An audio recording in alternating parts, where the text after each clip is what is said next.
here at North Central University in Minneapolis to bring you live coverage of the memorial service for George Floyd, the first in a series of observances that will culminate in his burial next week in his home state of Texas.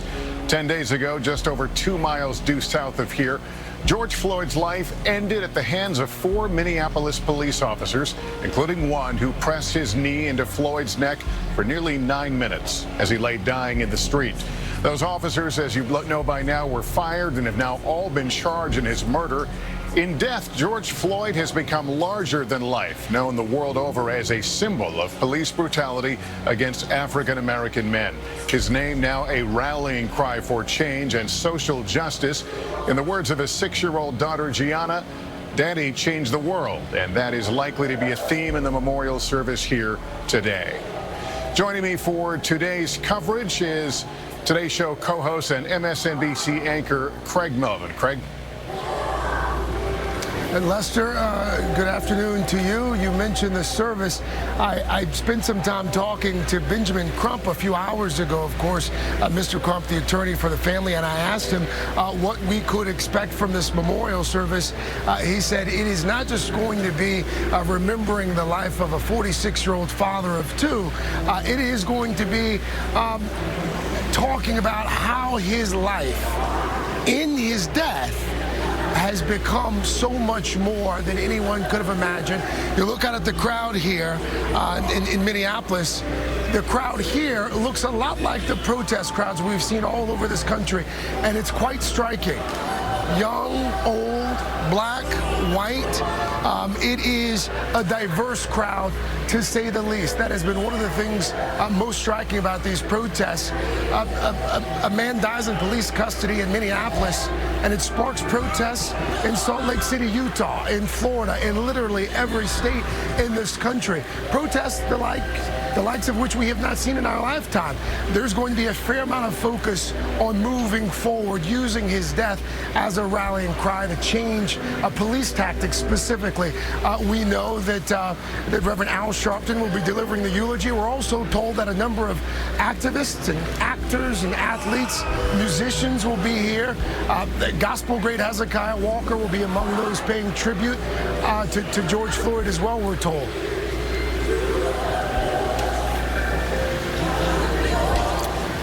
Yeah, Craig, as we look inside the services, people are taking their seats, are having announcements about social distancing, asking people obviously to maintain that appropriate distance in this age of COVID.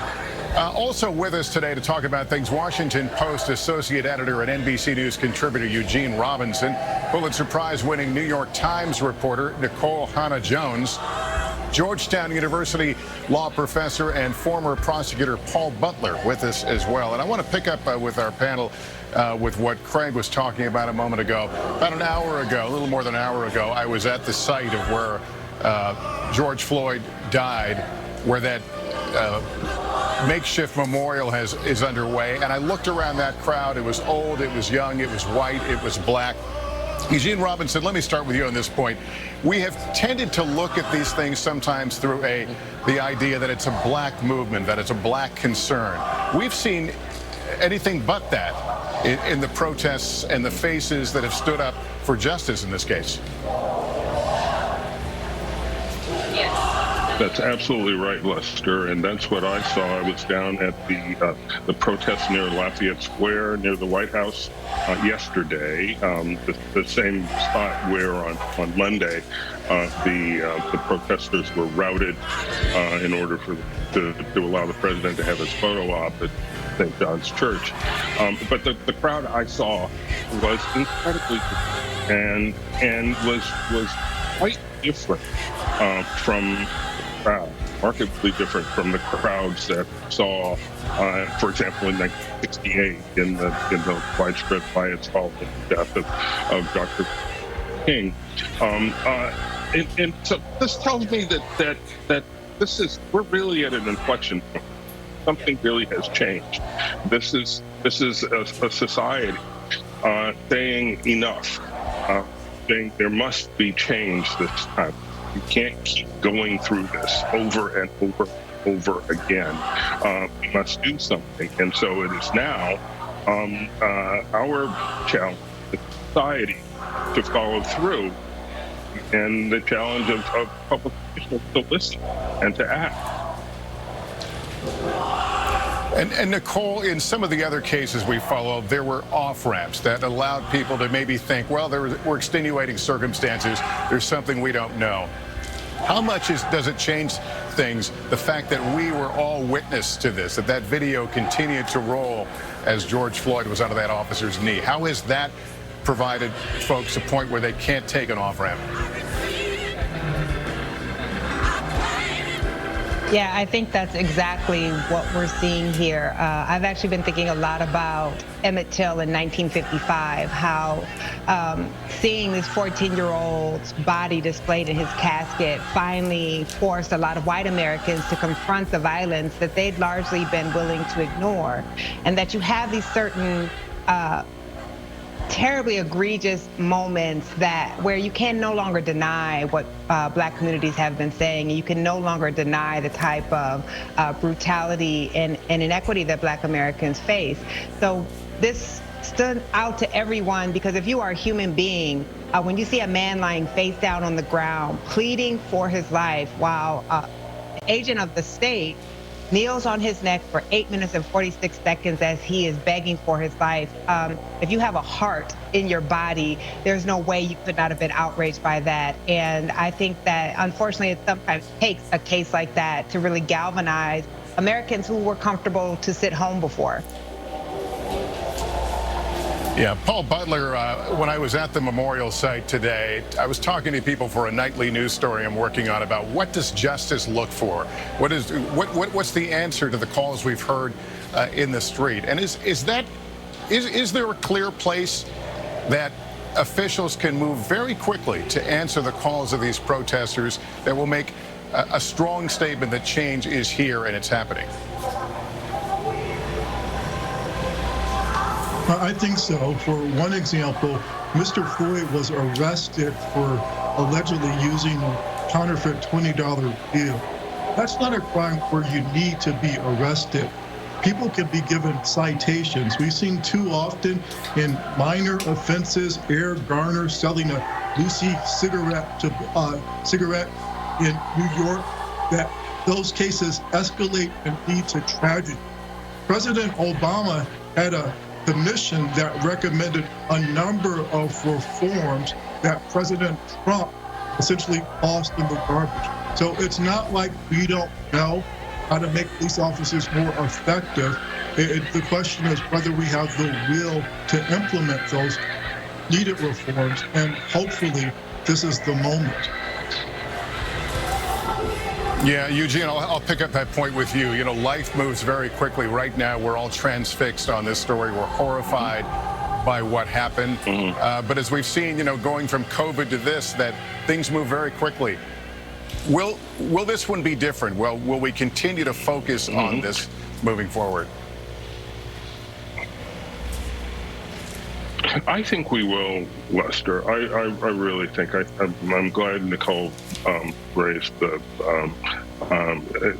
history involving Emmett Till, because that was one of those moments in history where people paid attention in a way that they hadn't before, where it just struck at one's heart to see the images of that young boy so brutally murdered, and to have seen the last minutes of George Floyd's life. I think it makes an enormous difference. I also think everything is intensified because of everything else that's happening. We're in the middle of a global pandemic that has taken more than 100,000 lives in this country. We are experiencing unemployment at levels we haven't seen since the Great Depression. This is one of those times where it seems like the world is sort of off of its axis, and everything is, I think, intensified, and so this is really a moment for this country. I think we'll remember this year the way we remember, say, 1960. Yeah, Kevin Hart in the crowd. We saw Reverend Jesse Jackson, some of the notables who are gathering inside now for this memorial, which should be getting underway shortly. Nicole, I want to talk to you about the protests we've seen over the last week or more. For a while, it seemed the voices for change and justice were being drowned out by those who were exploiting the situation and trying to sow chaos. But the peaceful protesters seem to have pushed them back. They've seemed to reclaim their message. Does that surprise you? And I guess part of a larger question, how long do they need to be in the streets?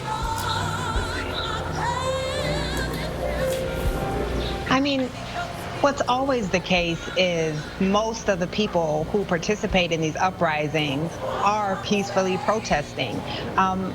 You always see some folks who become more destructive, but they're never the majority of those protesting, and they certainly weren't the majority of those protesting in the last week and a half. Though media tended to pay a lot of attention to the destruction, most protesters were being peaceful, not destroying property, and I think we've seen a correction of both the coverage, but also protesters really speaking up and saying you are losing the message when you allow yourselves to be projected in that way. I mean, how long should they last? I'm a journalist. I'm not the one to say how long they should last, but there are not quick fixes. And we know had these protests lasted a day or two, we might not have seen the charges coming for those officers. We might not see the introduction of Breonna Taylor's law for her killing. We might not see police chief in Louisville getting fired immediately when someone when the restaurant owner was killed during a protest.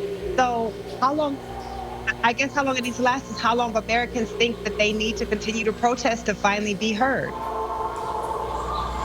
Yeah. And Paul, let me ask you about going forward. A lot of focus, of course, on the charges against the 4 officers. Justice sometimes doesn't move quickly. They will have a defense. Is there too much focus on that being the answer to justice, putting all your eggs in one basket, I suppose? Lester, I think what we've seen is that the problems in the criminal justice system go beyond bad apple cops. Now there's a civil rights investigation of the Minneapolis Police Department. What I think is so revealing is that the chief of the department is African American. When he was a line officer, he sued the Minneapolis Police Department for discrimination. So the civil rights investigation could lead to structural changes that will lead to more systemic relief that I think in the long term will have more of an effect than the prosecution of these officers. Now, the prosecution of the officers is important. The family wanted 2nd-degree murder charges because they felt that reflected the gravity of the offense. Certainly when people break the law, there should be consequences, but there are more than one way to address these ongoing issues in our criminal legal process. All right, as we continue to wait for this service at North Central University to get underway, I want to go to Gabe Gutierrez. He's been on the ground here for the last many days in Minneapolis. Gabe, the tone in the city certainly has shifted. It's been quiet on one level, yet persistent in folks continuing to ask for justice. That's right, Lester. You were here just a short time ago here at the scene where George Floyd took his last breath. And I want to step out of the way and show you the scene here right now. And Lester, as you mentioned, the tone here in this city has shifted considerably. When I first got here more than a week ago, it was very angry. It has since shifted to celebratory, honoring George Floyd's life. It's been a somber tone over the last few days as well. And as we look at live pictures, you can see putting their hands in the air. It was extremely emotional yesterday, Lester, when the crowd here learned of those new charges against those officers. Many of them got down on one knee and put their hands in the air with 4 fingers, saying, "Got all 4." Certainly here today, there were members of the Congressional Black Caucus that came here and paid their respects. Yesterday, George Floyd's son, 22 years old, came here and paid his respects. The family, of course, had demanded 1st-degree murder charges, but Floyd's family says that they welcome these new and the upgraded charges here. As this city awaits this memorial service, other services honoring Floyd's life are planned across multiple states over the next week. Lester? Yeah, Gabe, I've been struck by the number of children who have come out there. I spoke with a few today talking about this being a teaching moment for their children. Do you continue to see kids there? Certainly. If you can see behind me, there's people of all walks of life, black, white, young, old, many families that have been here, and they tell me that this is a teachable moment, Lester, and you spoke with some of them. We've also spoken with a man who grew up here in South Minneapolis and says the emotions are very complicated here. This has become more than about just one man, more than just about George Floyd. This is a community that has dealt with problems of race relations, especially with the police over the last years, decades, and even centuries. And just a few days ago, state authorities opened a sweeping civil rights investigation into the Minneapolis Police Department. Many of the folks that we have spoken with here say that these are positive first steps, but that it is not enough. But certainly they welcome these new charges as today, the focus is honoring the life of 46-year-old George Floyd. Lester. And you can see folks moving and trying to get a glimpse of the Floyd family as they arrive here for the services to remember George Floyd, making their way inside right now, as we mentioned, a number of notable faces we've seen in the crowd. Senator Amy Klobuchar is here. The mayors of the Twin Cities are here. You saw Kevin Hart among one of the celebrities that was expected to attend this moment, this memorial, something this family certainly could have never imagined, one losing their brother, their son, their father, but in such a horrible and violent way that has been really gone like a tsunami across the world as the home world looks at the United States and its system of justice and inequalities within that system. So they should be getting underway here rather shortly. We're told the service itself will last roughly 2 hours, or actually they said a little less perhaps than 2 hours.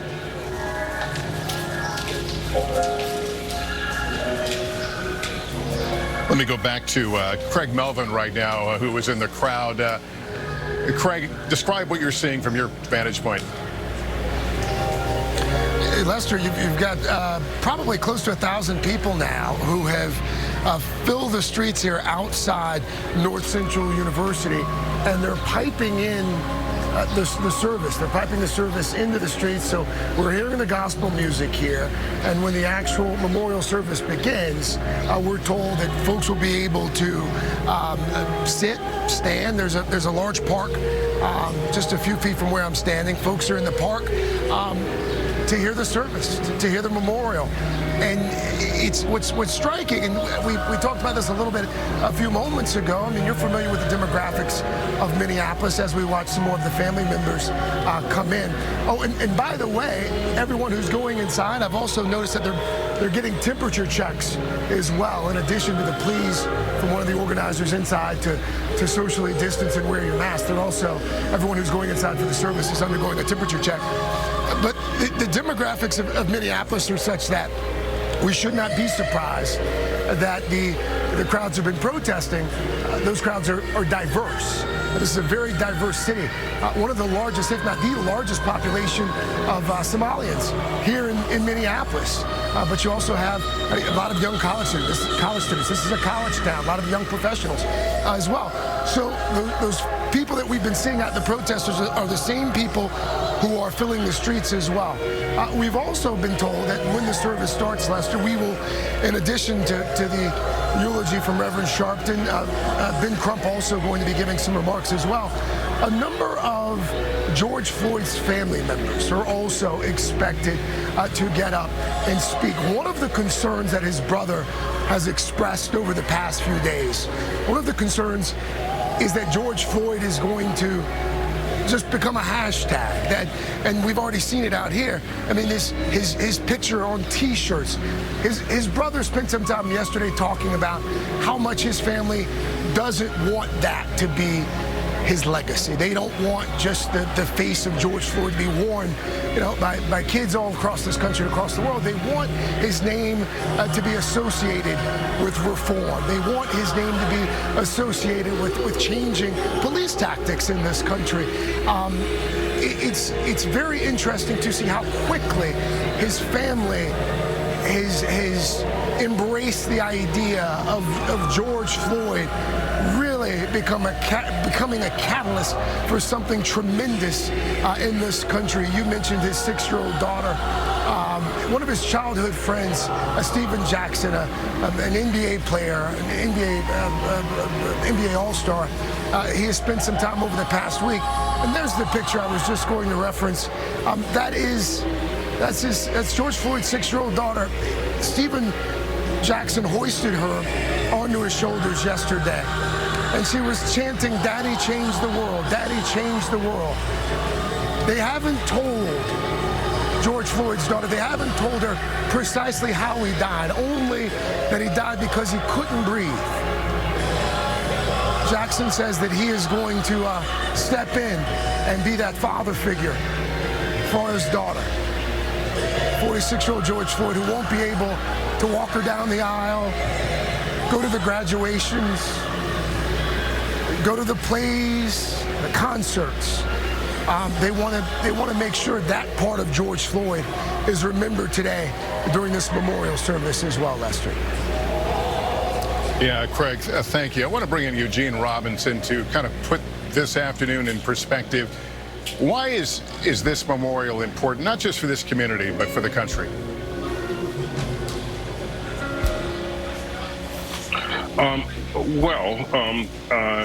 When you have a death like this, there is a process of closure that has to take place, and I think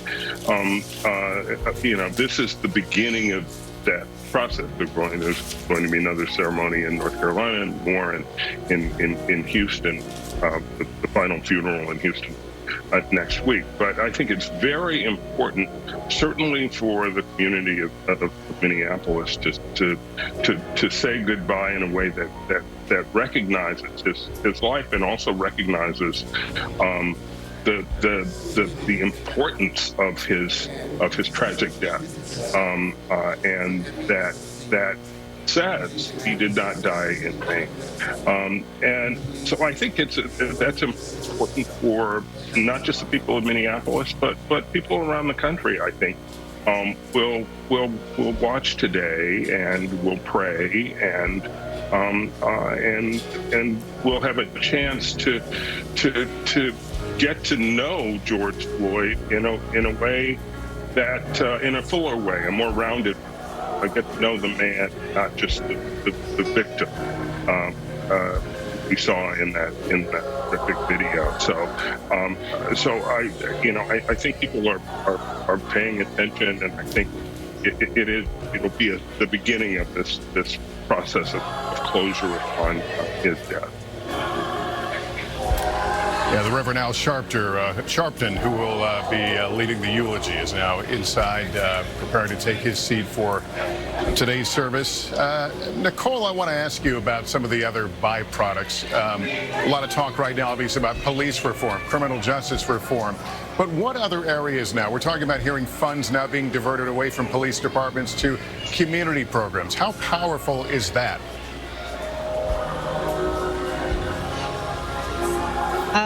If it actually happens, it will be tremendously powerful, because in a capitalist country, we show our values by what we're willing to pay for. And for decades, we've been willing to pay increasing more and more money for law enforcement, for prisons, for jails, even as we've seen spending on other public services like education and food stamp programs and programs to help the neediest decline.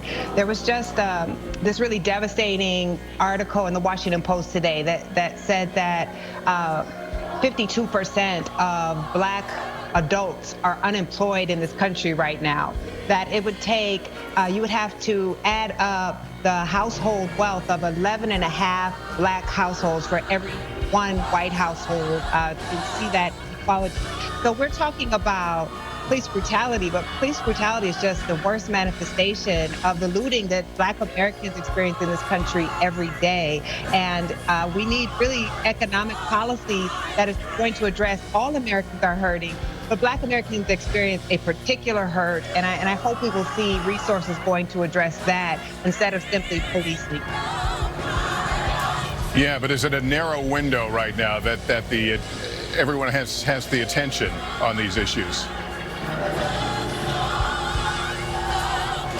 Yes, I think it is a narrow window. I think there's two things. The pandemic has shown us that divestment from our public institutions, that this individualistic nature that has come to be expressed so much in our politics is not sustainable, that we really are connected to each other as Americans, and we need to do more to take care of each other. And then, of course, we have seen that further exploded with what has happened across the country and with the death of George Floyd. So I think we are in a very narrow window, but I also think there are so many Americans despondent about the direction that the country is going in, who question how do we allow ourselves to get to this. And so we know that in the United States, it is in these revolutionary periods that we see the strongest movements forward for social change. And if we don't spoil this moment, I think we could see tremendous change in this country. And I'm not a hopeful person, but we are at, I think, one of those really critical junctures in our nation where we're going to either move forward a lot or we're going to retrench. And I pray that we don't. And Paul Butler, I guess the question to you then is, is this going to be a national change or a local change? Is this going to require leadership at a national level to affect some of the change that we're talking about? Absolutely. There are 18,000 different police departments in the United States, and there are 18,000 different ways of policing. There are no national requirements regarding competency to be an officer, training, use of deadly force. Now, there are proposed bills, including by the Congressional Black Caucus, which require certain standards. For example, no chokeholds.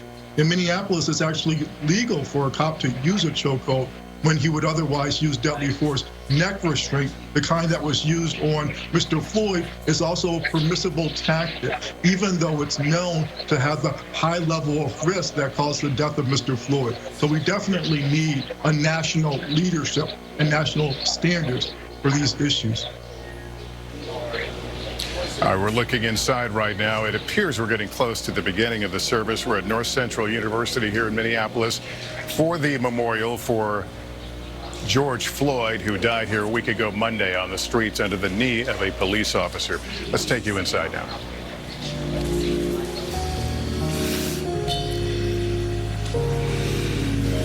My name is Robin Wilkerson, and I am the co-chancellor of North Central University.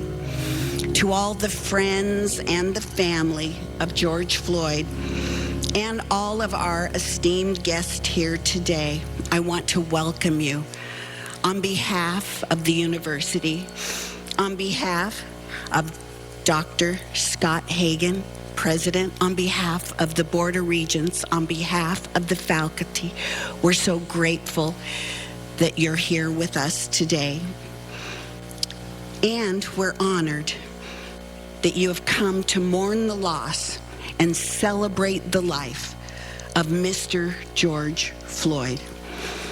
On behalf of everyone here, I want to personally express our deepest condolences for this tragic loss. Now, to open this service, this celebration of his life, we will have a scripture reading from Reverend Jerry McAfee, pastor of New Salem Missionary Baptist Church, followed by an opening prayer from Dr. Scott Hagan, President of North Central University, and a solo by Mrs. Tawana Porter.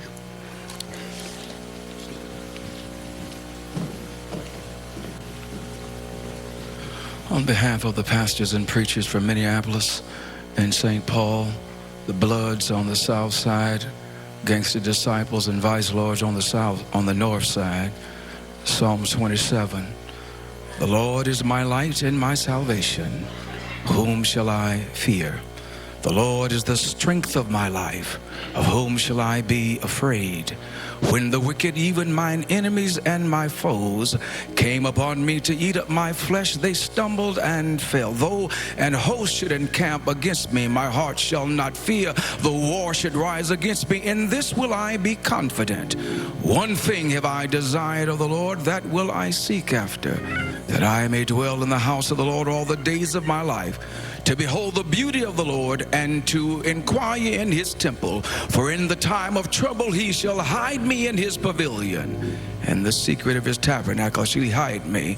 He shall set me up upon a rock.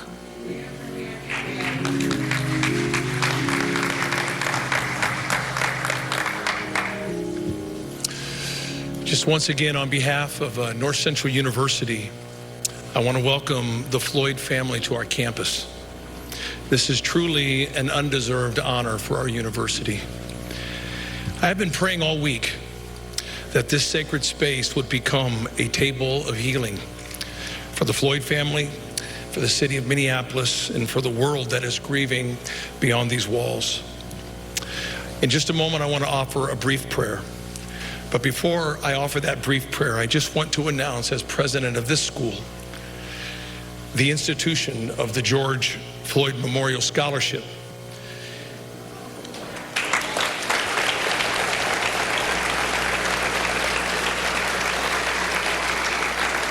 Even before announcing this scholarship yesterday, unsolicited, over $53,000 was handed to me to contribute toward the educational promise of aspiring young Black American leaders.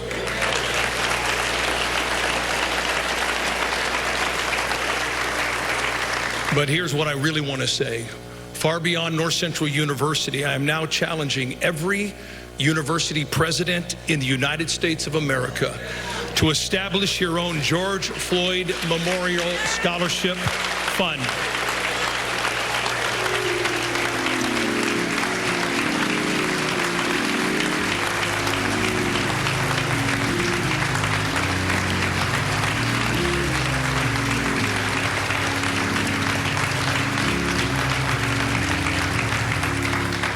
So people across this nation can give to the college of their choice.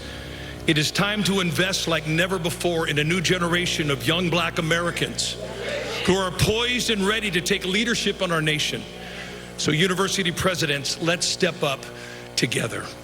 I want to invite you now to pray with me, if you will. Lord, your word in Proverbs 31 is dynamically clear. It says to speak up for those who cannot speak for themselves. Ensure justice for those being crushed. Yes, speak up for the poor and the helpless and see that they get justice.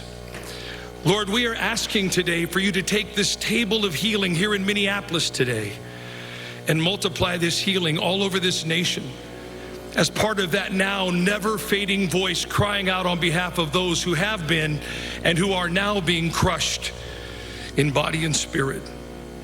At this table of healing today, Lord, we ask that you touch the Floyd family with supernatural comfort and grace, that they may be granted a few moments of respite as their beloved father and brother and son is remembered in a way that honors his life and his personal faith in Jesus Christ. At this table of healing, we are asking you, Lord, to show us the way. Our city and nation are becoming rightfully despondent, with neighbor set against neighbor. Help us to repent, not just seek to restore. As a nation, as cities, as universities, and as religious communities, heal, make new, and help us, oh Lord, rebuild our national family. And finally, Lord, at this table of healing today, we are asking you to search our hearts as pastors, rabbis, priests, imams, business leaders, politicians, and educators.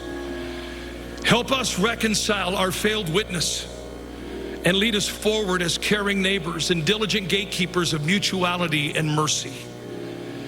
Guide this generation to change the national narrative on race and power, and change all of our hearts until they match your heart. We ask all of these things in the name above all names, Jesus Christ. Amen.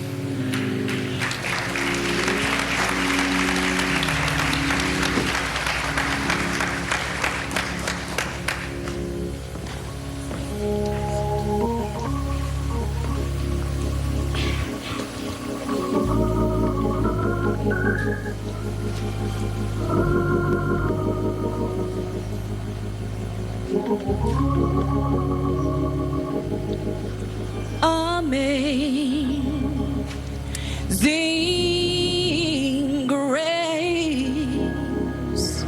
how sweet the sound that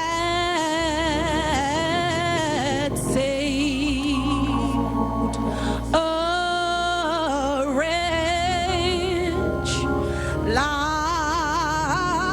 me. I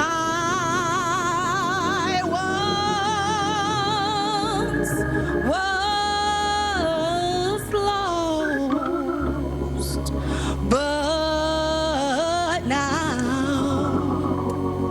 I'm found. Was blind, but now I see.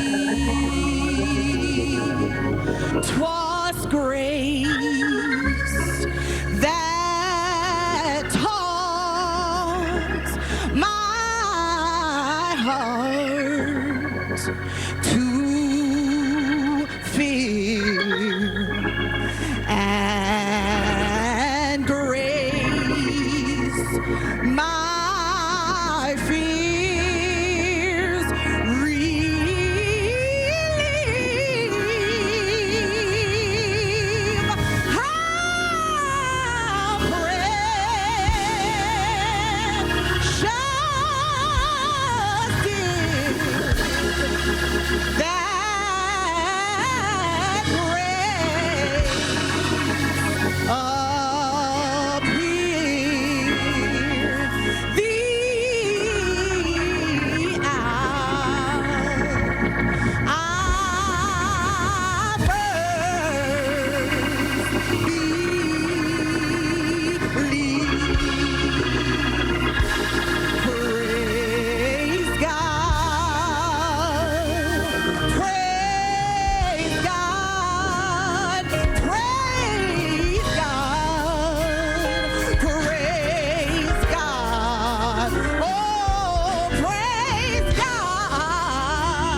Wonderful, wonderful, wonderful, wonderful. Yes, yes. Thank you, thank you, thank you. We're going to have the opportunity now to hear in just a moment from loved ones, friends, and family of George Floyd. But before that, I would like to welcome to the podium Attorney Benjamin Krupp for his remarks. Would you please welcome him? Thank you.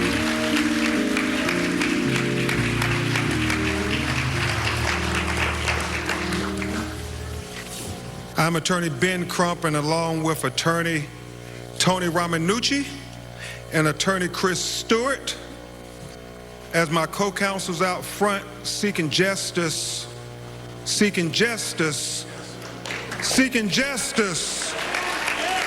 the family of George Floyd, along with a lot of other great attorneys who are working in the background, who I will mention briefly before we bring up the ones who knew George Floyd all of his life. I want to thank lawyers towing in the vineyards like Devin Jacob, Chris O'Neill, Lee Merritt, Daryl Parks, Jasmine Rand, Bill Pentas, tomorrow at and 2 Carol on Powell WYFF 4. because you may see Tony and Chris and I, but it's a whole team of lawyers who are working, because it's going to take a united effort fighting in the courtroom and outside the courtroom to get justice for George Floyd.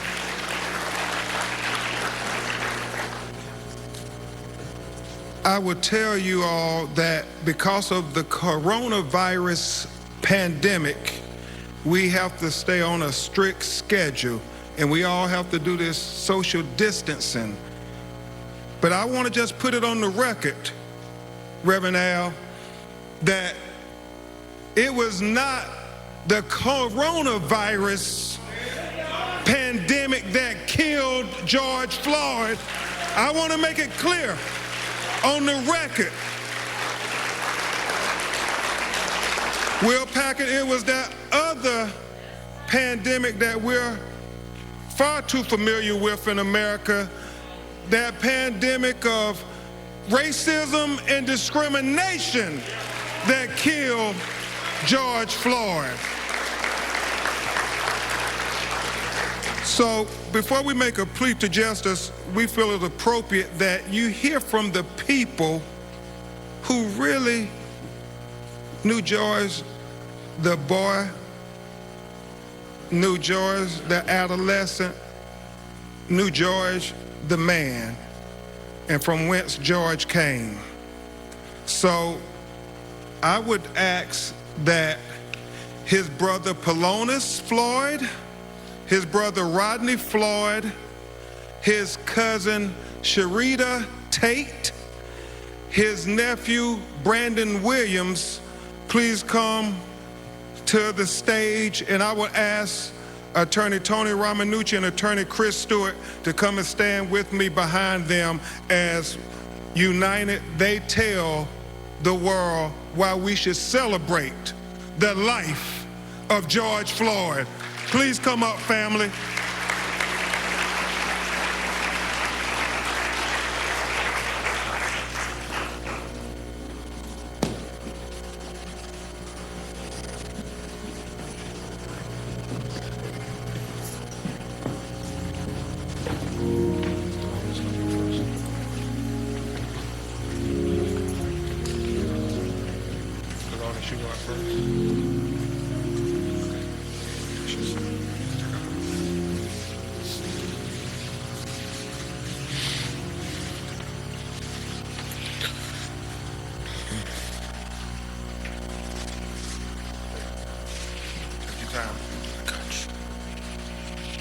Well, how y'all doing first? My name is Polonus Floyd, brother of George Floyd.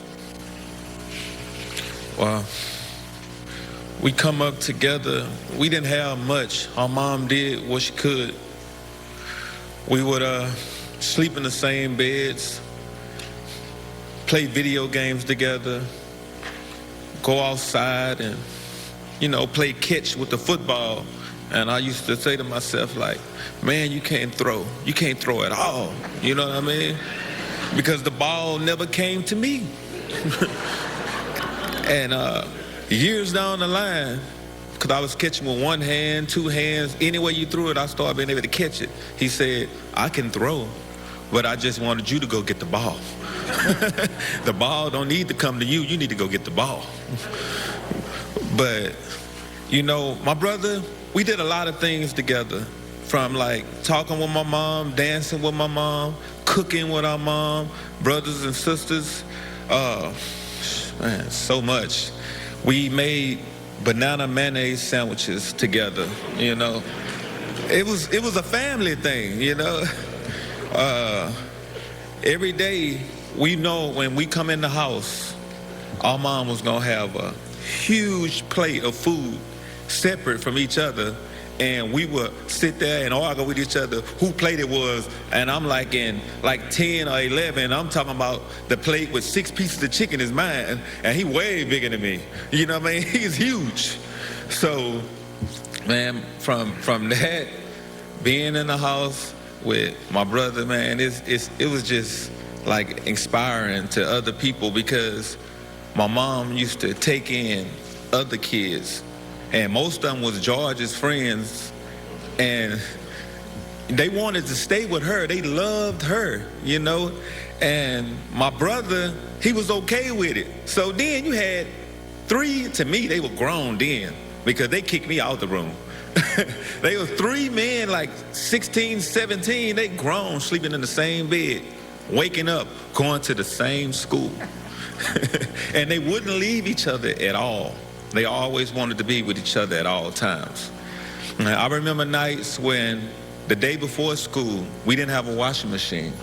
So we would all go in and put our socks and underwear in a bathroom sink and just start washing them. If we didn't have detergent, we would use soap, but we would wash it. We were gonna be clean. We were gonna be clean. So we would literally, right after that, we would take the socks and hang them over the hot water heater. And we'd take the underwear and hang them over there. And we would fight about it, me and his friends and all of them. Like, no, you did it last night, because your clothes probably still be damp the next day if you don't put it on the hot water heater. So from that, and we learned a lot of stuff, but it's crazy because we didn't have a dryer. So the fastest way to dry your clothes was to put it in the oven and let it dry faster like that. So it was just, man, I love my brother, man. We had so many memories, you know, together. I remember him waking me up, telling me, hey, man, can you iron my clothes for me? And I look at him, but then I look at his size and I say, you right, big bro, you right. You know what I mean? 'Cause it was just amazing. Everywhere you go and see people, how they cling to him. They wanted to be around him. You know, George, he was like a general. Every day he walks outside, it'd be a line of people, like just like when we came in, wanting to greet him and wanted to have fun with him. Guys that was doing drugs, like smokers and homeless people, you couldn't tell, because when you spoke to George, they felt like they was the president, because that's how he made you feel. He was powerful, man. He had a way with words. He could always make you ready to jump and go all the time. Everybody loved George. We didn't call him George. We called him Perry. If you called him Perry, you knew him direct. You know what I mean? Because George was the name. Everybody called him Big George, Big Floyd, you know, Georgie Porgy. He had so many different names. But I'm gonna go ahead and let. Go ahead. I'm not stopping you. Go ahead. I'm just, man, it's crazy, man. All these people came to see my brother, and that's amazing to me that he touched so many people's hearts. You know, because he been touching our hearts, you know. You come to Third Ward, where we're from, people are crying right now. That's how much they love them. You know, I'm just staying strong as I can, because I need to get it out. I need to get it out. Everybody wants justice. We want justice for George. He's going to get it. He's going to get it.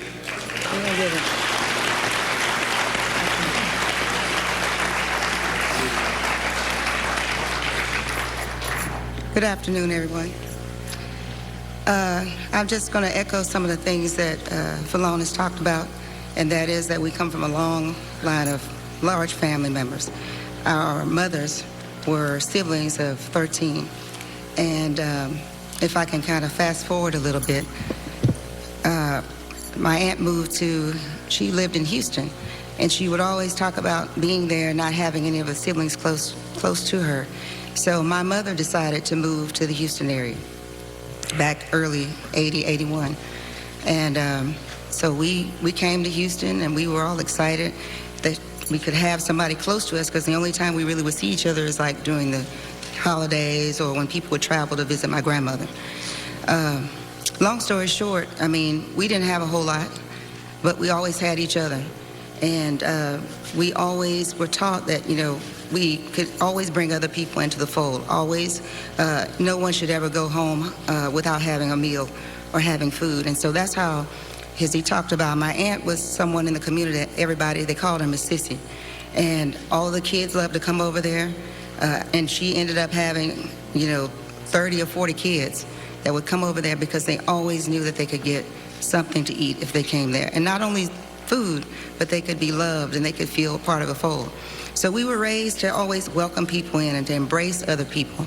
And so you could see, as all these people, no matter who you talk to, they will all say the same thing, and that George was somebody who was always welcoming, always made people feel like that they were special, and nobody felt left out. And he would enter into a room. Everybody would feel like they were special. He would embrace them. As I think about the thing that I would miss about him most is his hugs. Like, he was this great big giant, and when he would wrap his arms around you, you would just feel like, you know, you were, everything could just go away. Any problems you had, any concerns you had would go away.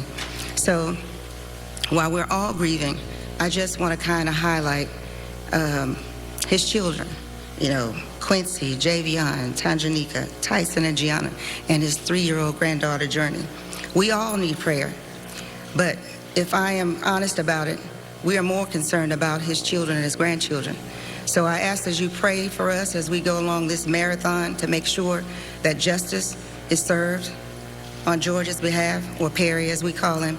I ask that you pray for us and especially for their children. Thank you.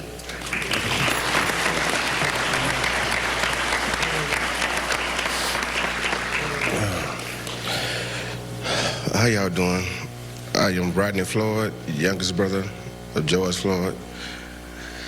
And my older brother PJ was talking about childhood memories and how we grew up.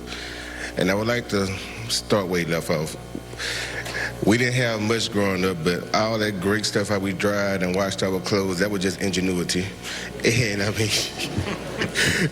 mean, hey, we worked with what we had, but didn't have much, but we had a house full of love. And I mean, I appreciate the love of everyone in here in the state of Minneapolis. Y'all adopted my brother and showed him so much love, and we feel that love in your city, and thankfully everybody, and plus around the world. It's a beautiful thing, this great love we're receiving, and George Floyd is receiving, because he would love it. I wish he was here in the presence, in the flesh, to see it, because all this great unity, he would bring in the tears like he's bringing us. But she had fun remembering my brother, Big Floyd, as y'all know. Oh, cooking-wise, he would make me, honestly, him and the other brothers, 3 gentlemen my brother mentioned grew up in our house, so they would say, "Little bro, you make the best grilled cheese. Can you please go make us one?" And I mean, if I tell y'all as a little 6 or 7-year-old kid, I did that numerous times. I realized as I got older, y'all just using me. But you know what?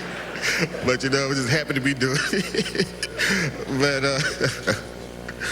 But my big brother, I mean, great guy, great gentleman, great man. And as a child, without no father figure, he was big brother, but I didn't see the little stuff they were throwing out. He was doing the best he can, and the mistakes he made, and I watching them, following him, correcting myself as a grown man, as a teenager growing up, and, you know, learning from him how to be a man, and everything he instilled us and taught us. He was doing him, but he was teaching us how to be a man because he was in this world already before us, and he gave us a lot of great lessons. And I mean, one thing about a man, keep the definition as is. Floyd, responsibility. He would stand up for his family and friends, and he's great at that. And I want you guys to know that he would stand up for any injustice everywhere. Yeah. Whew. Can y'all please say his name? Thank y'all. Oh my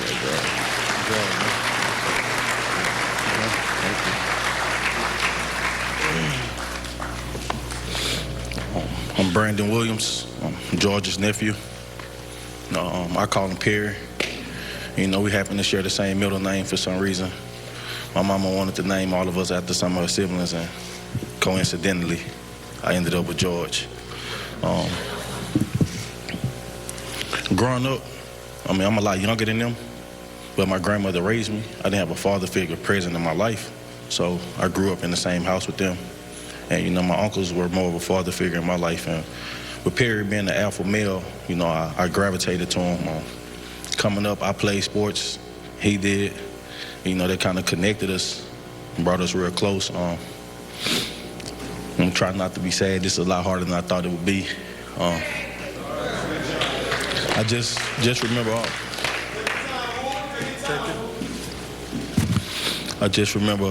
just all of the memories, man. So more than anything, I just want to say thank you to him just for being there, just being a real, genuine person, just being loving and caring and somebody I can count on no matter what.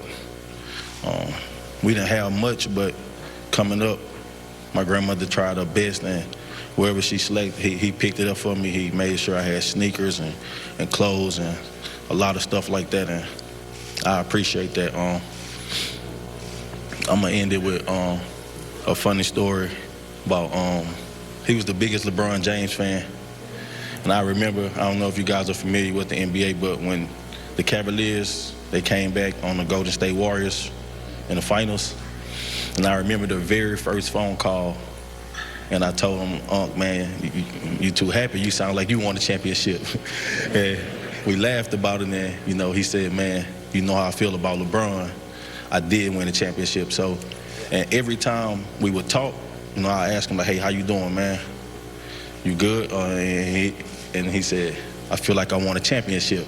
And that kind of stuck. It was just this inside thing we had. So I know with him being the strong person he was and seeing everybody come together and just rally around him and extend all of the love and support to our family. And, man, we thankful and grateful. And I know more than anything, with everybody grieving and hurting, he would want us to feel like we won a championship. So I'll end on that note. Thank y'all.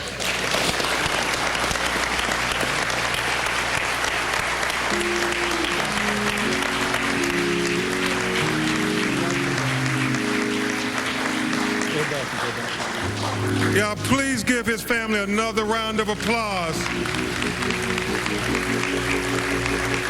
Please show them love. Show them love.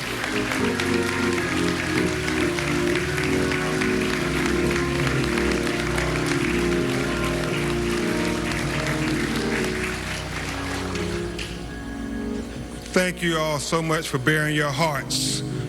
If we learned one thing, the Floyd boys like to eat.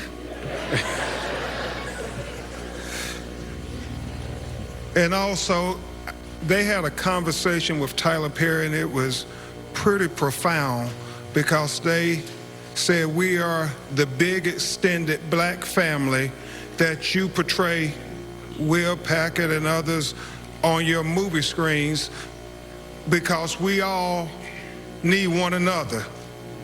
And you can tell this family always needed George. And so it's awfully difficult for them. The plea for justice is simply this. Dr. Martin Luther King said, "He who passively accepts evil is as much involved in it as he who helps to perpetrate it. He who accepts evil without protesting against it is really like cooperating with it. You know, T.I., on that video, what we saw was torture. Reverend Jackson, what we saw in that video was inhumane. Martin III, what we saw in that video was evil. And so America, we proclaim, as we memorialize George Floyd, do not cooperate with evil. Protest against evil. Join the young people in the streets protesting against the evil, the inhumane, the torture that they witnessed on that video. We cannot cooperate with evil. We cannot cooperate with injustice. We cannot cooperate with torture.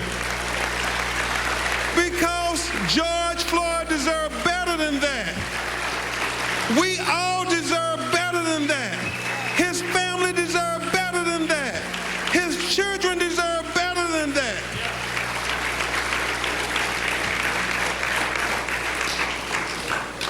Steve, all George wanted from life is what any of us want.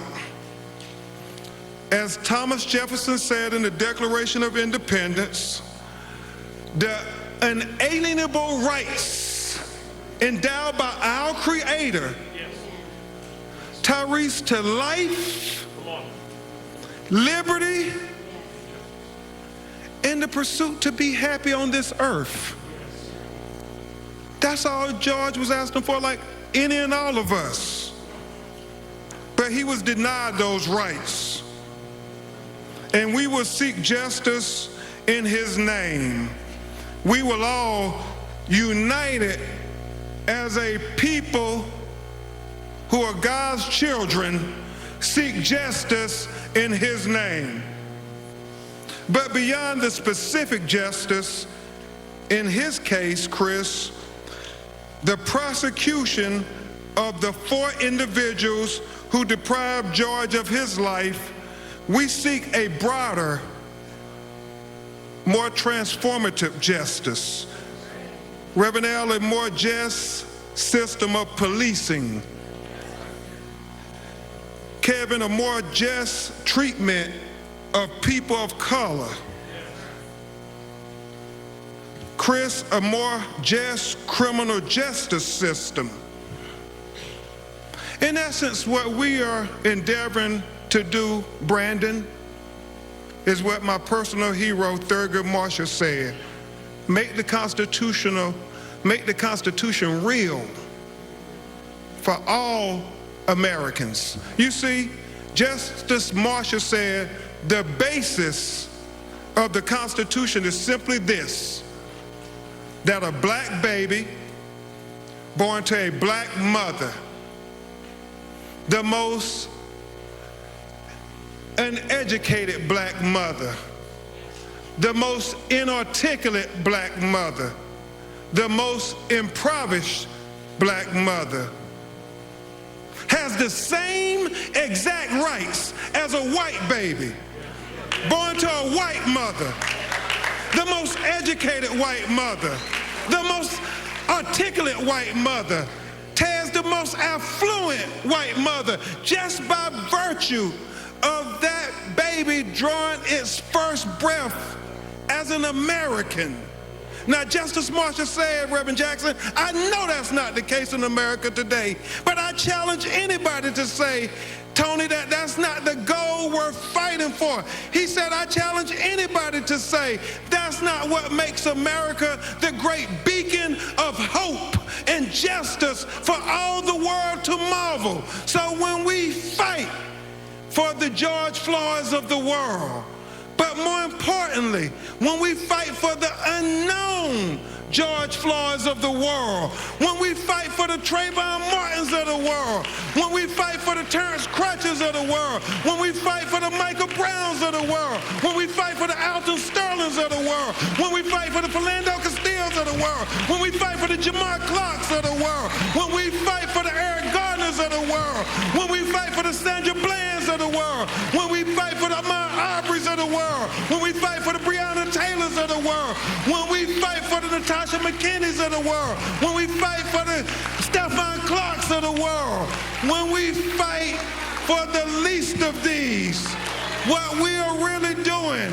is helping America live up to its creed. What we're really doing is helping America be the great beacon of hope and justice for all the world to marvel. But most importantly, brothers and sisters, what we are doing is helping America be America for all Americans.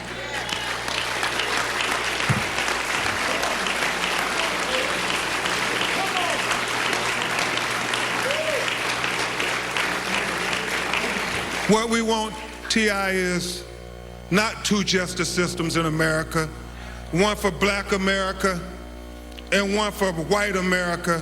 What we endeavor to achieve is equal justice for the United States of America, and George Floyd is the moment that gives us the best opportunity I have seen in a long time of reaching that high idea that this country was founded on. Thank you so much. This is the plea for justice. On behalf of the family, the children, we will get justice. We are committed to it. Now, I would introduce you to a man who really needs no introduction, who will eulogize George Floyd. He is a man who has fought for so many families that too many hashtags to remember. And when he gets the call, he always answers the call. Even when the cameras aren't around, even after the cameras are gone. Ask Eric Gardner's family. Ask Stephon Clark's family. Ask any of these families. The cameras have long gone, Tony, but Reverend Al continues to answer the bell when our people call. He is a leader that you see on TV commentating about our experiences, but more importantly, he is a leader who has lived our experiences, and because he has lived those experiences, that's what makes him so effective in commentating on MSNBC about our experiences. And he is going to talk about the experience of the terrible loss of somebody who should be with us today, and that is George Floyd. Please give a great round of applause for the Reverend Al Sharpton.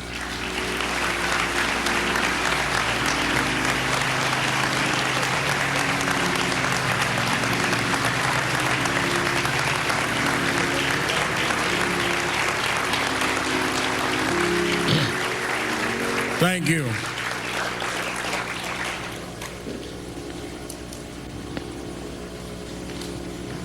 I want us to not sit here and act like we had a funeral on the schedule.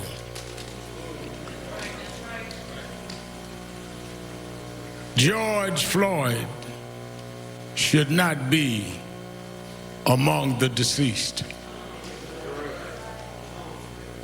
He did not die of common health conditions. He died of a common American criminal justice malfunction. He died because of there has not been the corrective behavior that has taught this country that if you commit a crime, It does not matter whether you wear blue jeans or a blue uniform, you must pay for the crime you commit.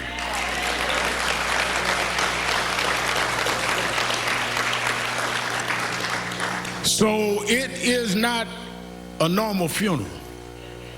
It is not a normal circumstance, but it's too common, and we need to deal with it.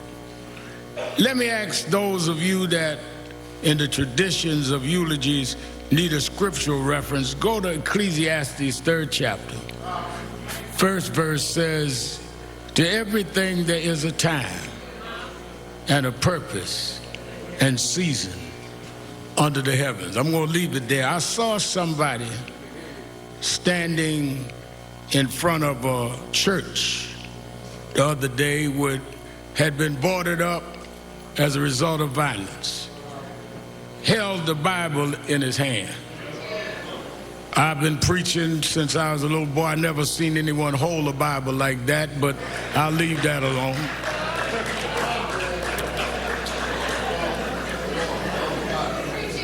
But since he held the Bible, if he's watching us today,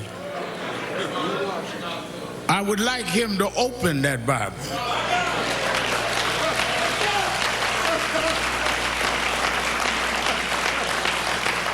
And I'd like him to read Ecclesiastes 3.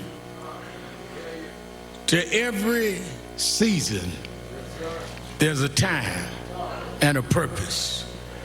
And I think that it is our job to let the world know when we see what is going on in the streets of this country and in Europe, around the world, that you need to know what time it is.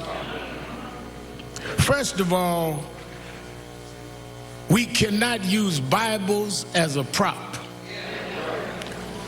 And for those that have agendas that are not about justice, this family will not let you use George as a prop.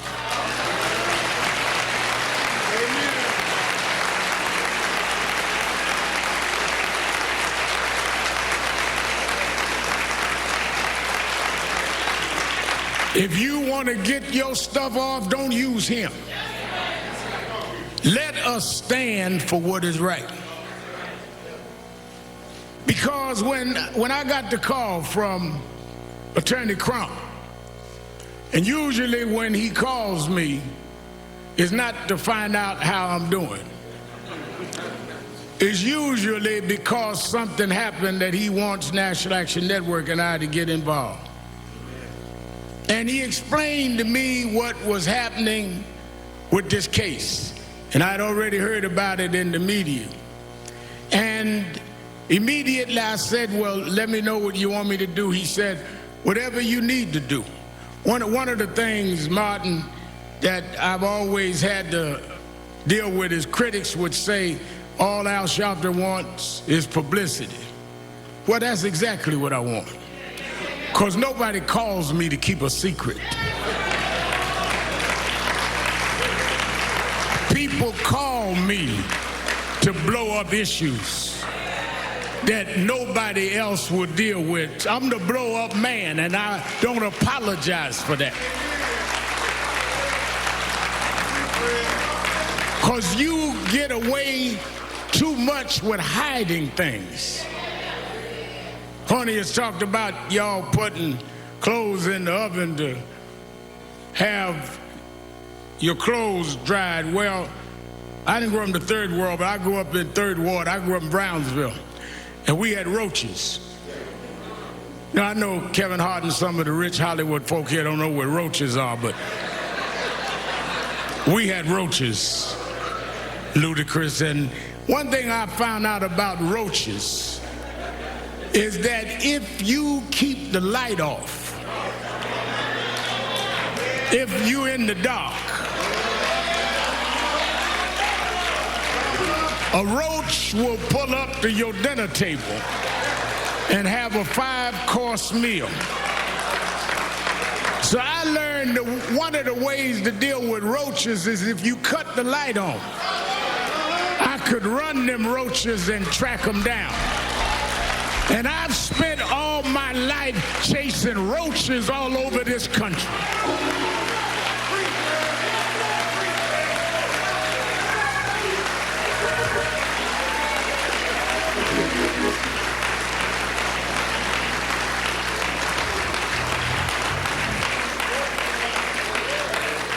As soon as I talked to the family and got the details and heard that among George's last words was, "I can't breathe," with a knee on his neck, I immediately thought about Eric Gardner. I did the eulogy at his funeral, and I called his mother, and I said, "I know we're not going out because of the coronavirus, but this is so much like Eric. If we could arrange some private way to go to Minneapolis, would you go?" And she said, "Rem Al, I'm already packing. Let me know." Tyler Perry said, "I'll give the families, the plane, whatever y'all need, because this is wrong." Robert Smith said, "Don't worry about the funeral costs." People across economic and racial lines started calling and getting in. And we flew out here, her and I, last Thursday. And when I stood at that spot, reason it got to me is George Floyd's story has been the story of black folks. Because ever since 401 years ago, the reason we could never be who we wanted and dreamed to be in is you kept your knee on our neck.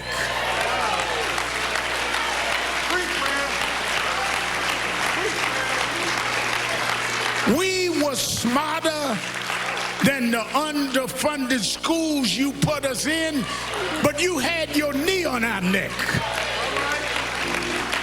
We could run corporations and not hustle in the street, but you had your knee on our neck. We had creative skills. We could do whatever anybody else could do, but we couldn't get your knee off our neck.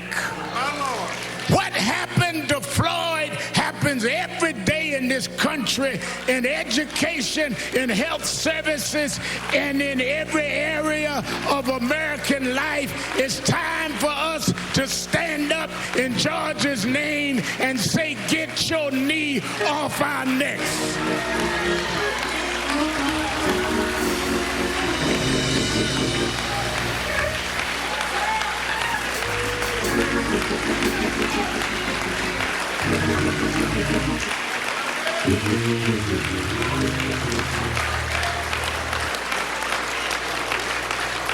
That's the problem, no matter who you are.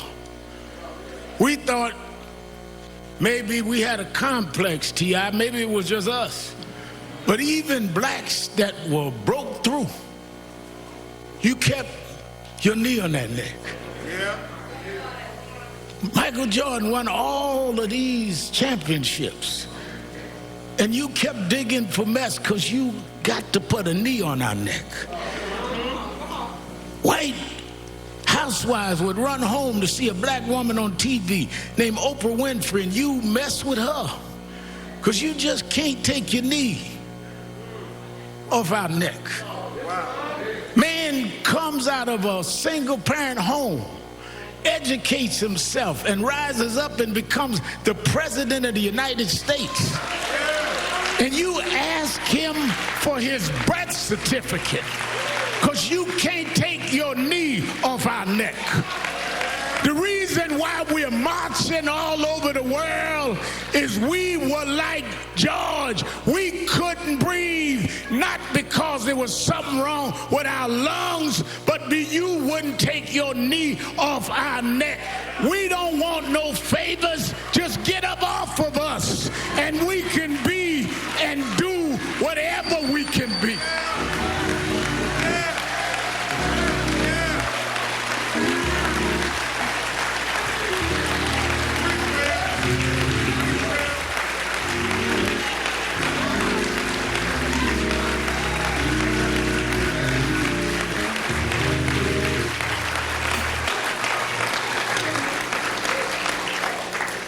There have been protests all over the world. Some have looted and done other things. And none of us in this family condones looting or violence. But the thing I want us to be real cognizant of is there's a difference between those calling for peace and those calling for quiet.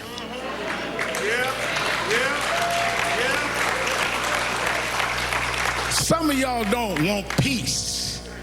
You just want quiet. You just want us to shut up and suffer in silence. The overwhelming majority of the people marching wasn't breaking windows. They were trying to break barriers. They wasn't trying to steal nothing. They were trying to get back the justice you stole from us. Those that broke the law should pay for whatever law they broke, but so should the 4 policemen that caused this funeral today. We don't have a problem denouncing violence, Mr. Governor. We don't have a problem, Mr. Mayor, denouncing looting. But it seems like some in the criminal justice system have a problem looking at a tape and knowing there's probable cause, and it takes a long time for you to go and do what you see that you need to do.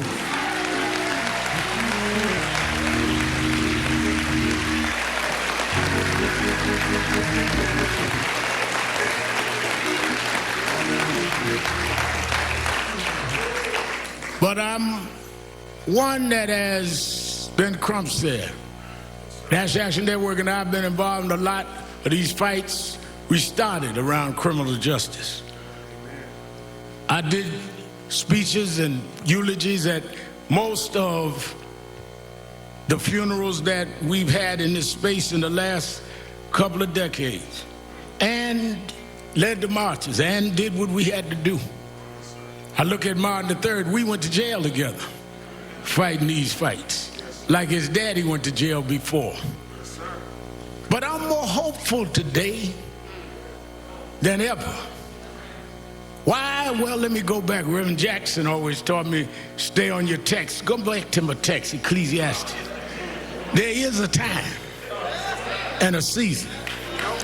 And when I looked this time and saw marches where in some cases young whites outnumbered the blacks marching, I know that it's a different time and a different season. When I looked and saw people in Germany marching for George Floyd, it's a different time and a different season. When they went in front of the Parliament in London, England, and said it's a different time and a different season, I come to tell you, America, this is the time of dealing with accountability in the criminal justice system.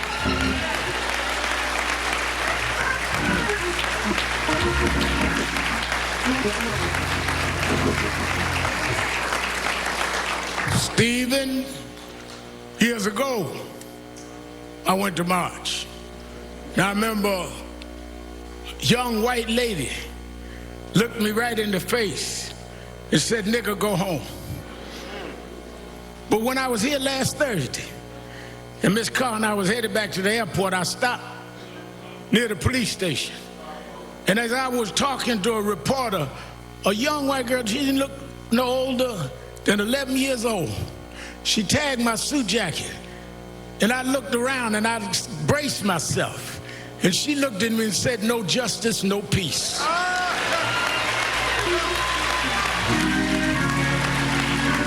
It's a different time. It's a different season. And if my Bible-carrying guy out in front of that boarded up church, if I got him to open up the Bible, I want you to remember something. You know, I was late last October to an appointment because the time changed. And I was still, my watch was on the wrong time. You know, once a year, time goes forward. And if you don't, Congresswoman Omar, move your watch, you're going to find yourself an hour late, not because your watch was wrong, but you had your watch on the wrong time. Well, I come to tell you that are sitting in Washington, talking about militarizing the country, thinking that you can sell wolf tickets to people who's had enough of abuse. I come to tell you, you can get on the TV, but you on the wrong time. Time is out for not holding you accountable. Time is out for you making excuses. Time is out for you trying to stall. Time is out for empty words and empty promises. Time is out for you filibustering and trying to stall the arm of justice. This is the time. We won't stop. We gonna keep going until we change the whole system of justice.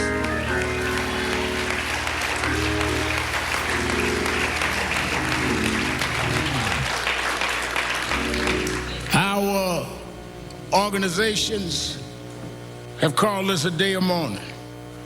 NAACP, National Urban League, Legal Defense Fund, Black Women's Roundtable, Lawyers Committee, all got together, said we're gonna have a day of mourning. But then we're gonna come out this day of mourning, because as some of our experts, Sherilyn Eiffel and others that know the legal field have outlined a legal process that we must enforce, everything from residency to dealing with police backgrounds not being hidden. I talked to Governor Andrew Cuomo today in New York. He says we got to change 50A where the backgrounds are stopped of policemen. We need to know if they stop you, they find out everything you ever did. Why don't we know when policemen have a pattern?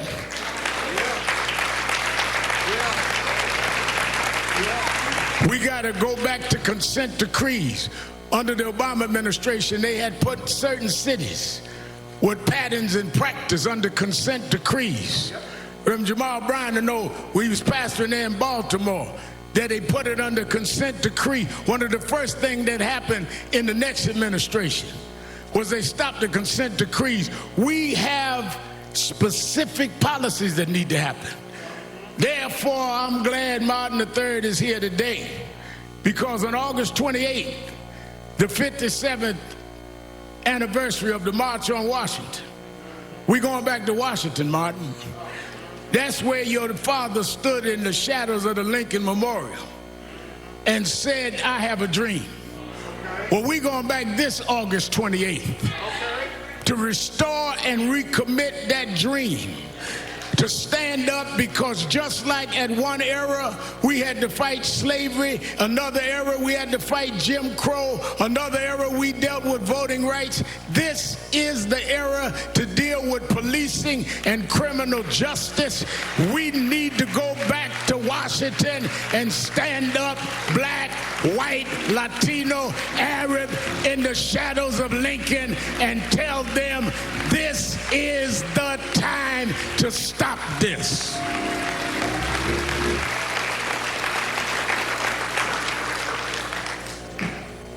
We, Martin and I talked about this. I've asked Reverend Bryant to get the faith leaders together. I talked Randy Weingart about the labor leaders.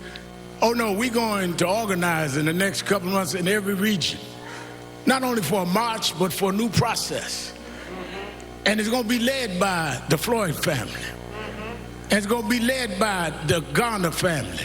And it's going to be led by those families that have suffered this and knows the pain and knows what it is to be neglected. Yeah. And it's going to be getting us ready to vote not just for who's going to be in the White House, but the State House and the city councils that allow these policing measures to go unquestioned. We are going to change the time. Let me say this to the family who has shown such great grace and real level and balanced thinking.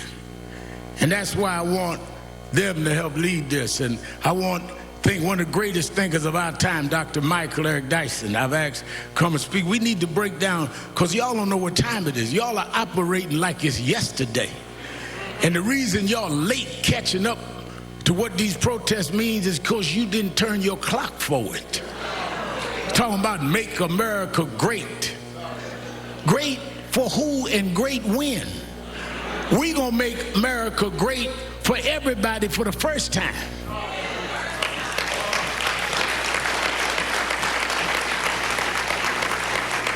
Never was great for blacks. Never was great for Latinos. Wasn't never great for others. Wasn't great for women. Your own women had to march to get the right to vote. But lastly is the religious side. I was reading and kept thinking about how I was a little embarrassed, because when I heard that George, at this point of suffering this brutal attack, called for his mama, I said to Attorney Crump, I said, well, I appreciate talking to his brothers and them on the phone, but I want to talk to his mother. He said his mother passed. I said his mother passed, but he was calling for his mother. And I thought about it, because I was raised by a single mother. And sometimes the only thing between us and our conditions was our mothers. Yeah. Sometimes the only thing that we had that would take danger away was our mothers. The only ones that would make sure the food was on the table was our mother. I know why George was calling for mama. But then as I had got that all placed in my mind, and I realized why I was always calling her. My mother died 8 years ago, but I still try to talk to her. Sometimes just dial a cell phone to hear the voicemail of her phone that I never cut off. I still want to reach out to mama. But talking to Quincy last night, one of his 5 children, Quincy said, you know, I was thinking maybe he was calling his mother, because at the point that he was dying, his mother was stretching her hands out, saying, come on, George, I'll welcome you where the wicked will cease from troubling, where the weary will be at rest. There's a place where police don't put knees on you, George. There's a place that prosecutors don't drag their feet.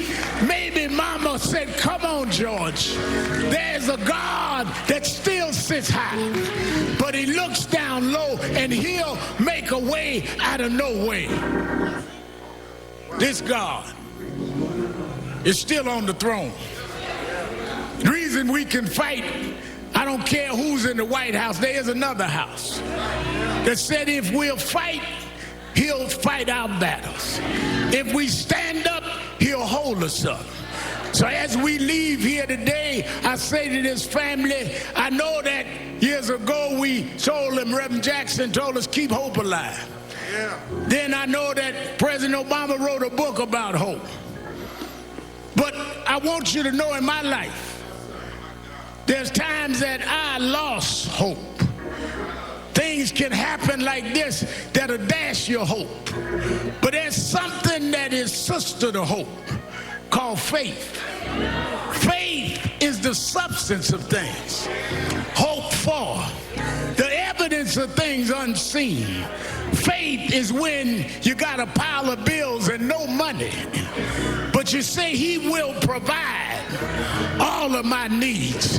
Faith is when you got no medicine in the cabinet and you're sick in your body, but you say he's a doctor that never lost a patient, and he'll dry tears from my eyes. Faith is when your friends walk out, when your loved ones turn their back, but you say, I don't believe he brought me this far to leave me now. We didn't come this far by luck. We didn't come this far by some faith. We come this far by faith, leaning on the Lord, trusting in his holy word. He never failed me yet. From the outhouse to the White House, we come a long way. God will, God shall, God will, God always has. He'll make a way for his children. Go on home, George. Get your rest, George. You changed the world, George. We're going to keep marching, George. We're going to keep fighting, George. We done turned the clock, George. We're going forward, George. Time out. Time out. Time out.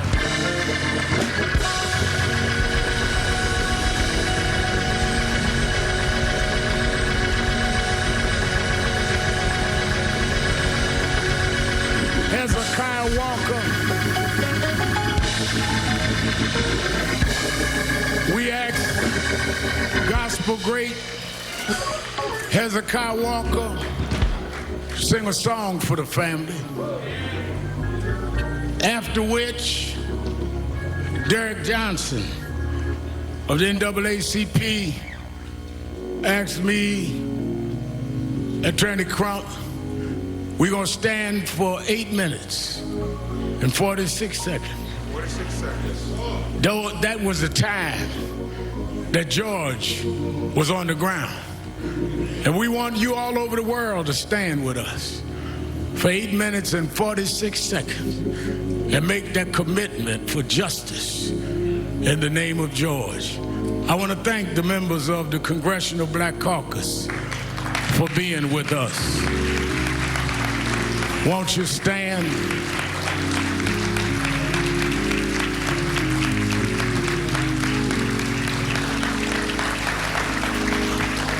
I want to thank the son and heir and co-convener, Dr.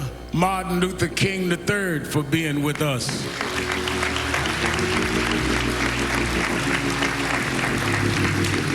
I want to thank the mayor and the governor and their brides for being with the family. Senator Amy Klobuchar of the state of Minnesota. I want to thank my mentor and one who's fought this fight for more than a half a century. Reverend Jesse Lewis Jackson is with us. And his spokesman for Rainbow Push, Jonathan Luther Jackson. I want to thank from the entertainment world, Kevin Hart. He told me don't mention he's here, so don't clap. Stand up, Kevin. We joke each other. Brother beloved, stand up, brother Ludacris.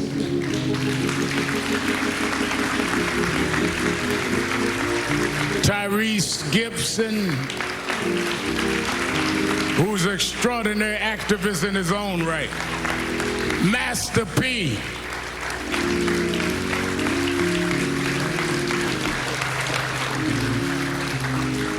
The one and only, the creative genius, Will Packard, is with us today.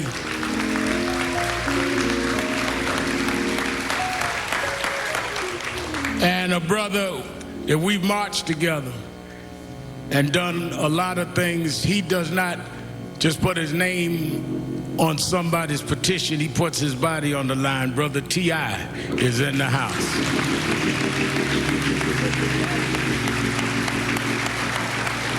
I want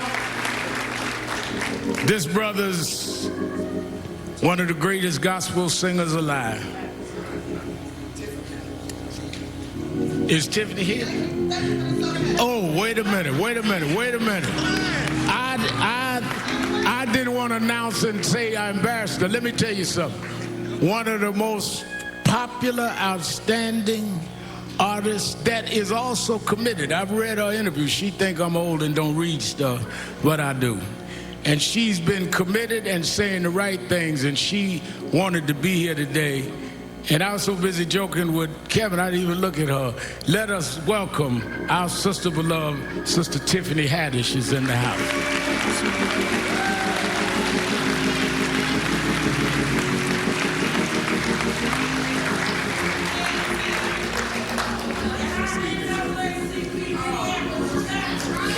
going to announce all the rest. Wait a minute, y'all don't start introducing folk.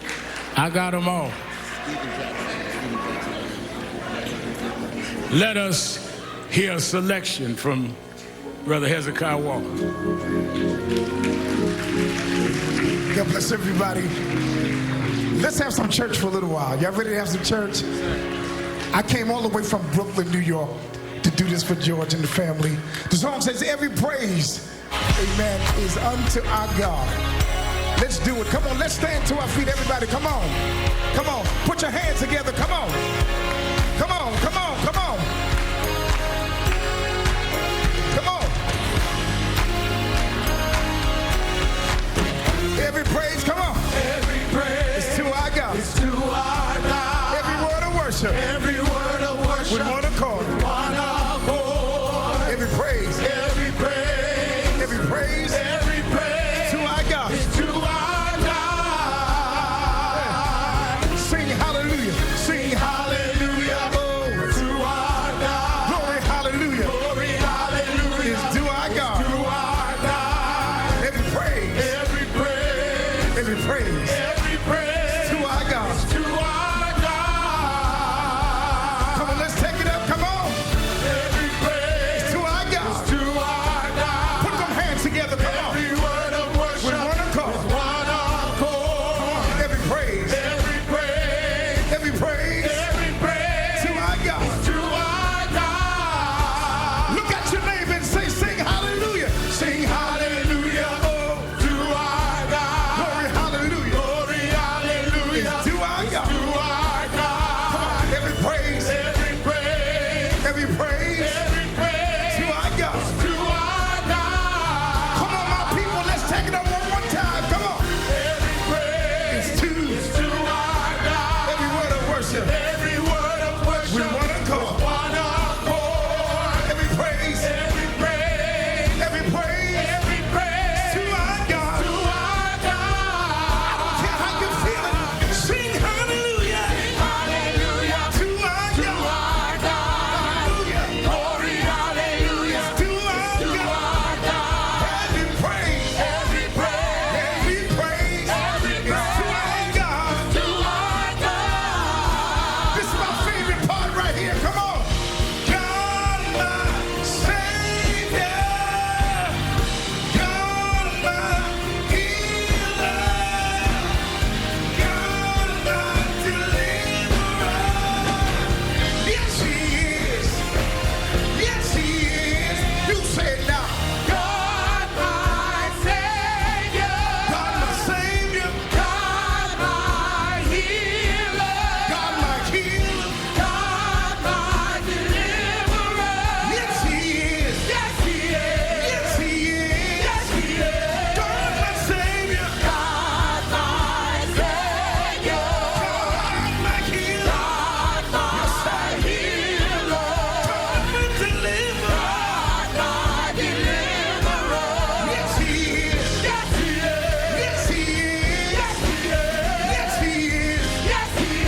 Yes, He is. Yes, He is.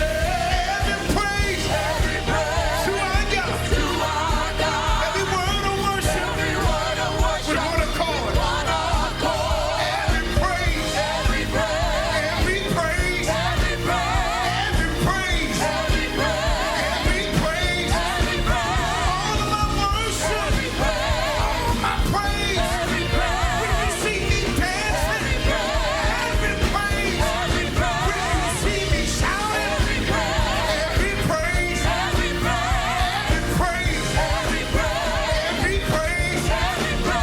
Every praise. Every praise. Every praise. Every praise. Every praise. To our God. To our Every praise. Every praise. To our God. To our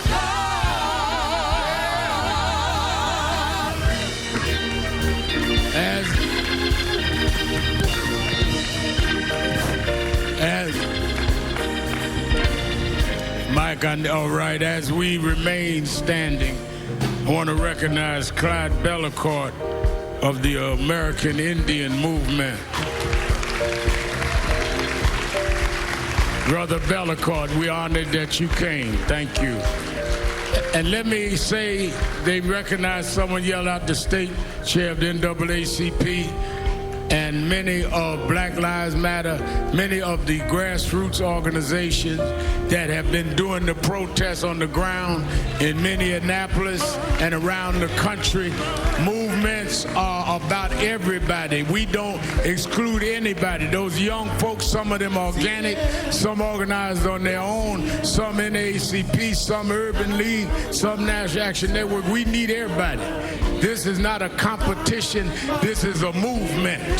And we need to stop our competing and start fighting the real enemy. Thank you for doing what y'all are doing. When I got here, they were marching, and they kept marching. They didn't need nobody to come organize something. They organized, and we're going to stay organized.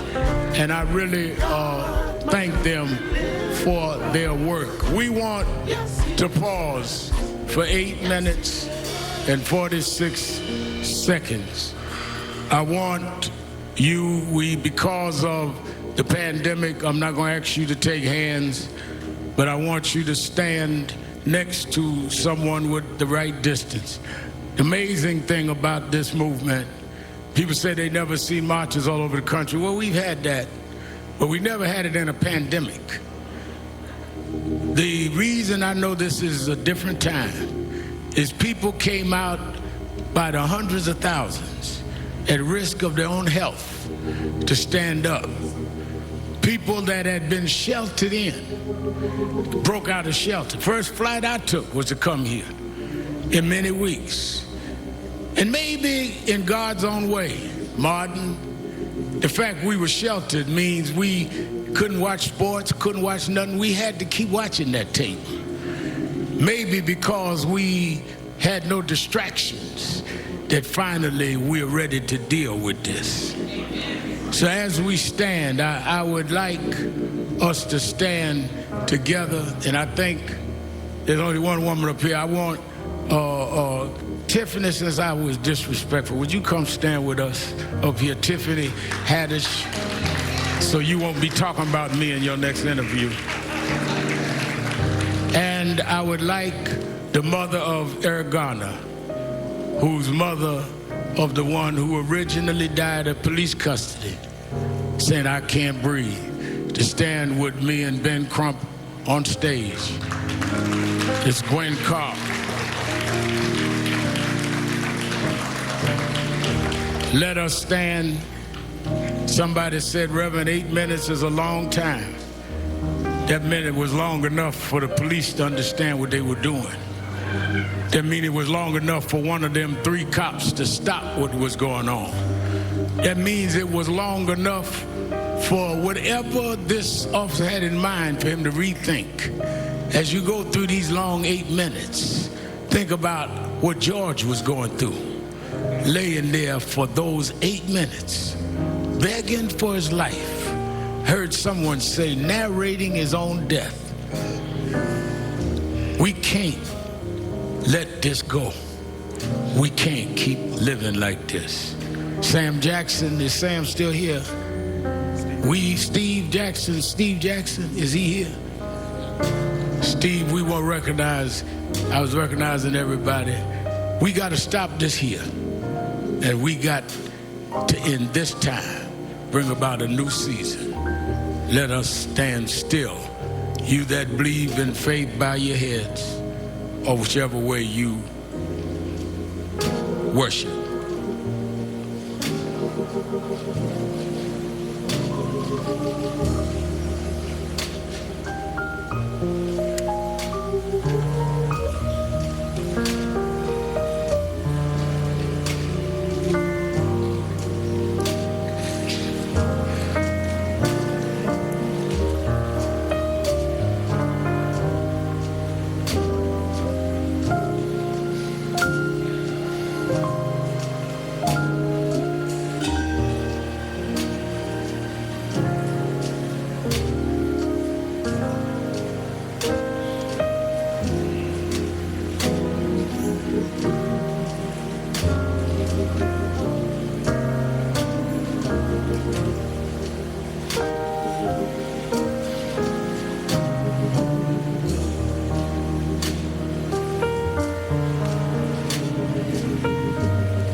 That's a long time. If we've calculated with the clock here, that's how long he was laying there. There's no excuse. They had enough time. They had enough time. Now what will we do with the time we have? As we usher the family out, please let us take them out first. They have to prepare to go to North Carolina and then back Houston, where we will do the final services. They appreciate you all for coming. Let everybody else be seated but the family. Reverend Brian, will you come quickly? Give us a benediction. just a benediction. And we're going to take the family out. Everyone else remain in your seats.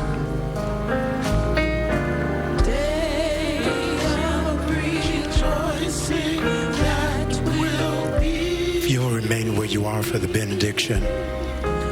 Good and gracious God, merciful Master, walk with us while we run this race. Speak to us as we lift our voice. Use our hands so that they do not become fists. Change our hearts so that our rage will shift to rehabilitation. Convict the country so it can finally be the land of the free and the home of the brave. We pray this prayer in the name of an innocent black man by the name of Jesus, who was killed by a government and still rose again. And with that power, we march on until victory is won.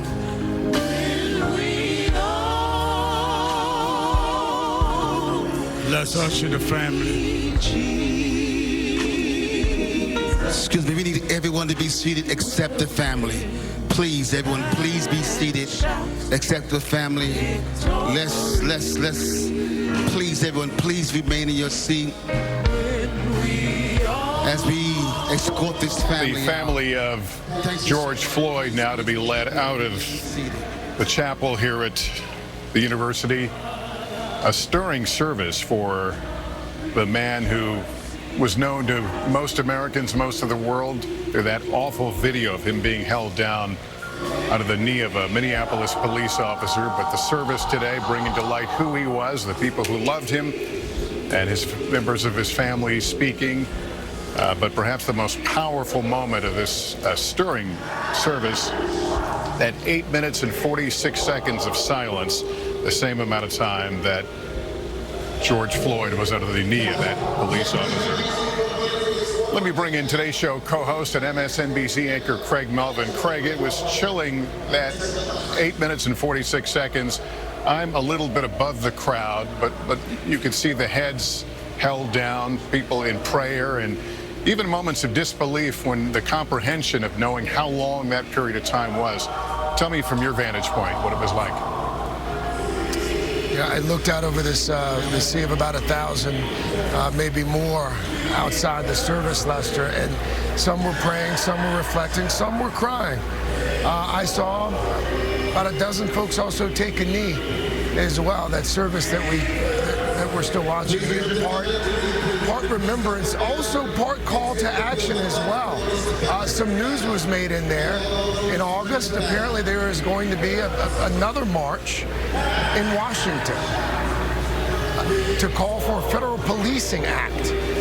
Just hearing that a few moments ago. And also this idea that the knee on George Floyd's neck was used as this metaphor for the condition of blackness in America.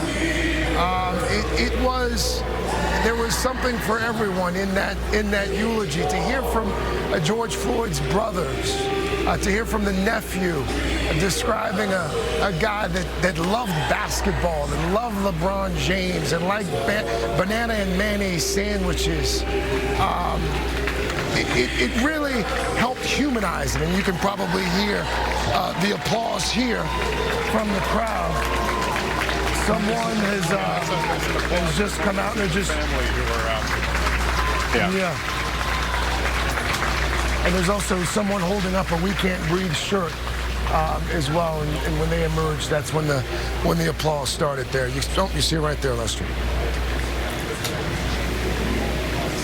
Yeah, let me bring in Washington Post associate editor and NBC News contributor Eugene Robinson. Eugene, give me your thoughts of this service and the powerful metaphors, as Craig noted, that the Reverend offered in describing not only what happened to George Floyd, but what is happening to Black America. I thought it was a very powerful service. A funeral, to my mind, really is first and foremost for the family and friends, for those who knew George Floyd, and so what tears at my heart is having heard the reminiscences of his brothers, of family members, of just who he was. He was a person. He was a man in full, and we know a bit more about him, and I'm thankful for that. I thought the Reverend Sharpton's metaphor, the knee on our neck, was inspired and truthful, and I thought it was powerful. A powerful way to describe 400 years of history. That's who I am. So that I always remember. And of course, as you mentioned, those 8 minutes and 46 seconds of silence, that is an impossibly long period of time, an unimaginably long period of time, and just to experience it couldn't help but imagine what George Floyd was feeling during that interminable period of time as it choked away. So that choked me up. That was indelible. It was quite a service. Georgetown University law professor, former prosecutor Paul Butler rejoins us. Paul, one of the other things that the Reverend really used to work off his message was Ecclesiastes, there comes a time. And he talks about, and this is something we had talked about prior to the service, the sense that the outpouring we're seeing is coming not just from within the black community, it is touching the world. And he mentioned the crowds protesting even as far away as London. How will that always make this different from some of the other cases that we have followed? Okay, cool. That's it. All right. So the whole world is watching in a way that we haven't seen before. There have been marches in Tokyo, in Belgium, in Paris, and London. I thought the service was very African American. It was a mix of spirituality, culture, and politics. Reverend Sharpton, in a memorial service, talked about a residency requirement for police officers in Minneapolis. Lester, only 7% of cops who work in Minneapolis live there. That makes a huge difference. We know that when officers live in the cities that they patrol, they think of residents as their neighbors and friends, as opposed to the warrior mentality that we often see when they don't live there. One other point, that very dramatic 8 minutes and 43 seconds of silence, look for that in the prosecutor's opening statement, the trial of these officers. All right, thank you. Gabe Gutierrez remains on the scene here in Minneapolis. Gabe, was the crowd near you able to see any of this program? Hey there, Lester. Well, actually, right behind me, the crowd is still listening to this to the broadcast of the service. They were actually listening to it through a loudspeaker on a delay. During Reverend Sharpton's impassioned eulogy, they cheered during some parts of it.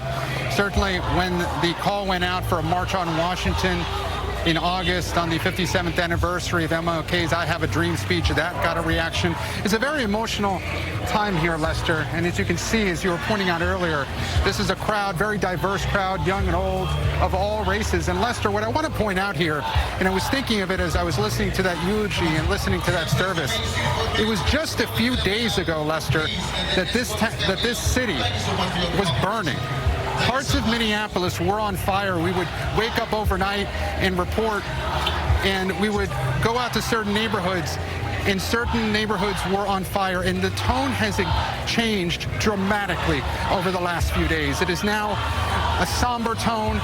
celebrating George Floyd's life, and also a call to action. Reverend Sharpton mentioning in that eulogy a call to action for accountability in the criminal justice system. Lester, a topic that you have reported on extensively.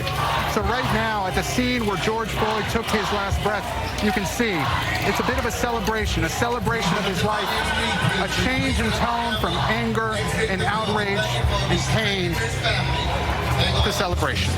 Lester.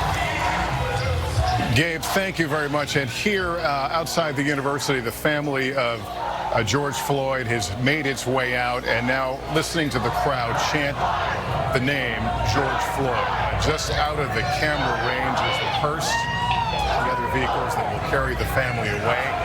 The crowd here continuing to offer their support and calling the name of George Floyd. Members of the family now have put on those T-shirts, "We Can't Breathe." This is the scene now as they depart. There will be another funeral, as we mentioned, in Texas, a formal funeral there a bit later this week. But this concludes our coverage for now. I'll have a complete wrap-up of today's events coming up when I see you on NBC Nightly News. And I'll be back tonight at 10, 9 Central for an NBC News special report, America in Crisis. I hope we'll see you then. For all of us at NBC News here in Minneapolis and across the country, I'm Lester Holt. Good day, everyone.